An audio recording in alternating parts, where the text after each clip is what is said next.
Hello everyone, and welcome to my SQL Joins for Dummies. If you're watching this, then I'm going to assume that you already know the basics of what SQL is. But just in case you don't, I'll be helpful and bring you up to speed. In short, SQL is a domain-specific language to help manage data inside a database system.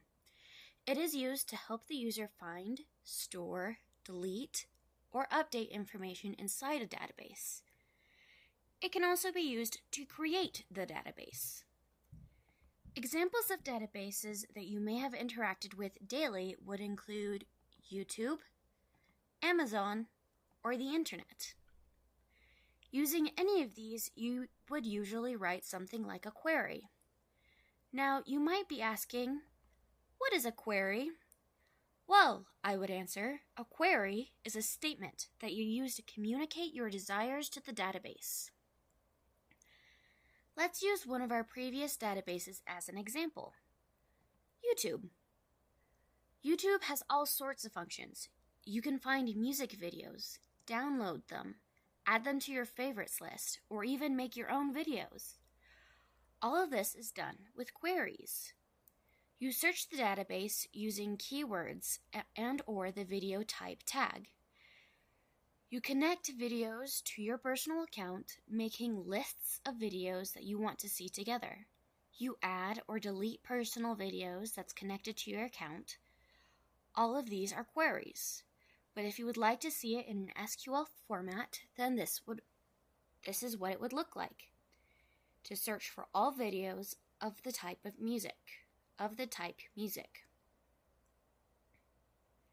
It uses specific keywords and structure to communicate with the database to find everything from a table with the specifier. Now, SQL databases usually have a lot of tables. What if the information you need is from multiple tables?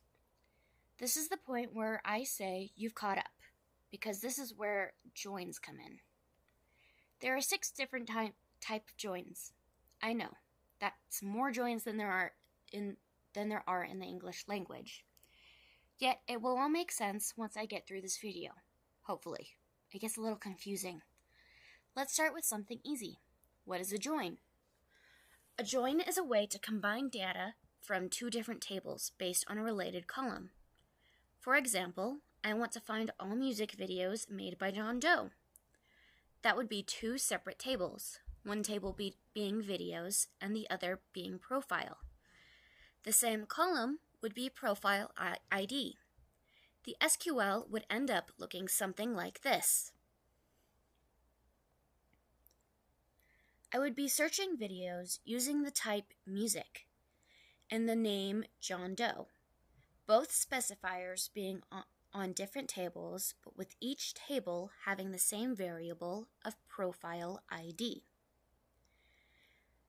Now, sometimes I only want specific types of data from each table. That's why there's multiple joins. I'll go through them one by one so you, again, hopefully don't get confused. Let's start with inner join. This is the default and only grabs the rows where there's a match on both tables. Think of it like being a music snob. I would find all the information about both profiles, but only if they were into the same music. In this situation on the screen, you will see a cowboy not getting along with its counterpart, the regular cat. However, the 2 cats on the bottom are both jamming out to the same music.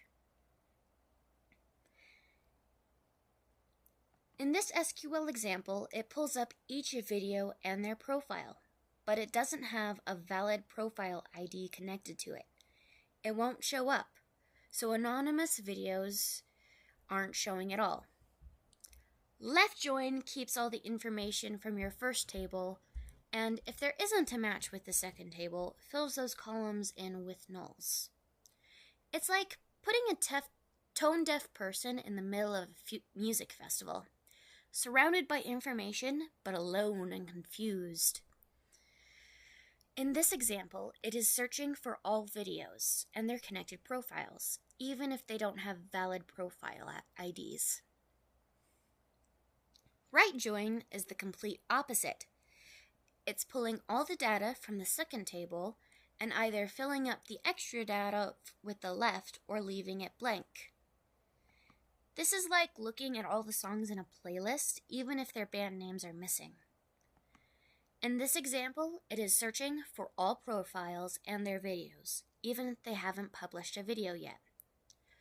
Full outer join is the whole hog, as it were. It gives you all the information in the first table. It gives you all the full information of the second table. And it fills in all the nulls where necessary. In this example, you are pulling all the videos and all the profiles. It doesn't matter if the videos are anonymous or if the profiles have made any videos. You are going to see everything.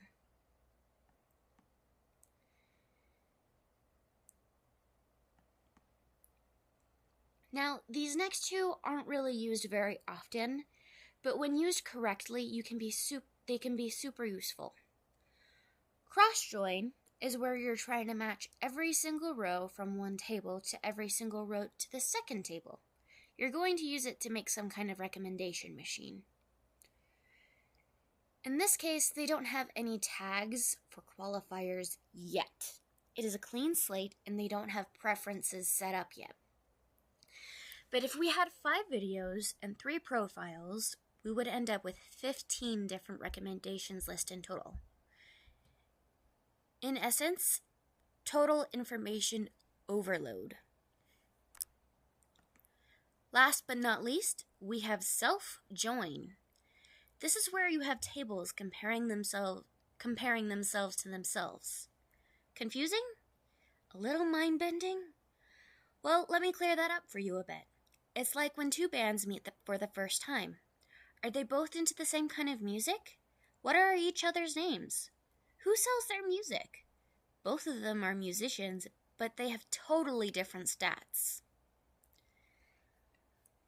Here we are searching for all profiles who work with the same genre. You would use this when searching for collab opportunities or researching video trends. So, just to summarize using a Venn diagram, inner join is the overlap area only. That's the purple section. Left join is left plus overlap. That's the blue and the purple section. Right join is overlap plus right. That's the purple and the pink section.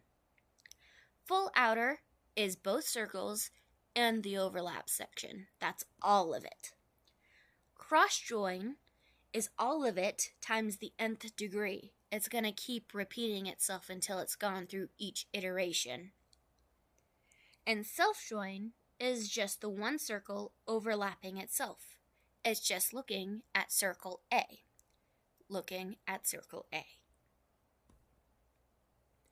So that's all I have for today. Hopefully this helps. If you'd like to leave a comment down below. If not, please, for all that is good in the world, go touch some grass.